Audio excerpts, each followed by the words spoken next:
Hello students, today we will be learning about relative clauses, chapter 26. But before learning relative clauses, let us learn what is a clause. Now what is a clause? A clause may be a sentence or a part of a sentence. For example, I will meet you tomorrow is a complete sentence, and if you call me, this is just a part of a complete sentence. And always remember, a clause contains a subject and a verb. In the first sentence, I is the subject and will meet is the verb. Now, there are two kinds of clauses, subordinate clause and main clause. Subordinate clause is also known as dependent clause and main clause is also known as independent clause. Now again, subordinate clause. There are three kinds of subordinate clauses, that is noun clause, adjective clause and adverb clause. Now we will be learning about adjective clause, that is relative clause.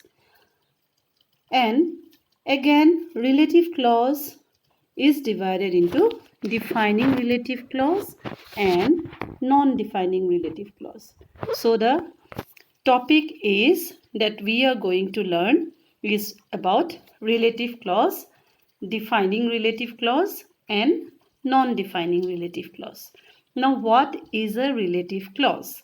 A relative clause gives extra information about or identifies a person, a place, time or a thing.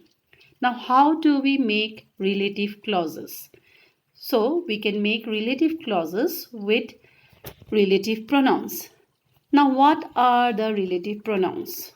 Relative pronouns are words such as who, where, when, what, which or that.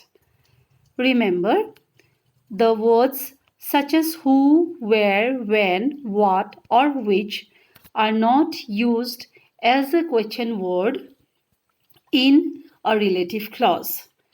Instead, it is used as relative pronouns. For example, I know the boy who won the first prize. So, the part who won the first prize is a relative clause, and the relative clause starts with a relative pronoun who. Next, the phone which you gave is not working properly.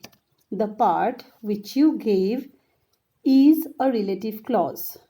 Now, what is defining relative clause?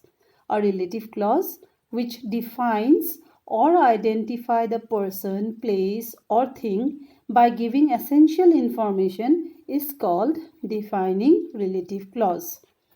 This is the book that I gave you yesterday.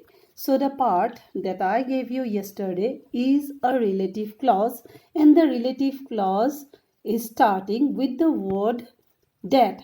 That here is a relative pronoun. If we take out the relative clause, we won't be able to understand which book we are talking about. So, the part that I gave you is an essential information in this sentence. Now, what is non-defining relative clause? A relative clause which gives extra information to the person, place or thing is called non-defining relative clause. It means it is not an essential part of a sentence. Without the non-defining relative clause, a sentence can have its own complete meaning. For example, Sachin, who is called cricket god, is my favorite cricketer. So the part who is called cricket god is not an essential part. Without it, we can have a complete meaning in the sentence, like Sachin is my favorite cricketer. Next example, Nick, who was teased and bullied, had an electric wheelchair. So the part, that is the relative clause, who was teased and bullied, is not an essential part in the sentence. Without this relative clause, this sentence can have a complete meaning of its own. We can write as Nick had an electric wheelchair. Always remember, a non-defining relative clause is preceded and followed by a comma or a hyphen. So, in our next video, we will learn more about defining relative clause and non-defining relative clause. Thank you.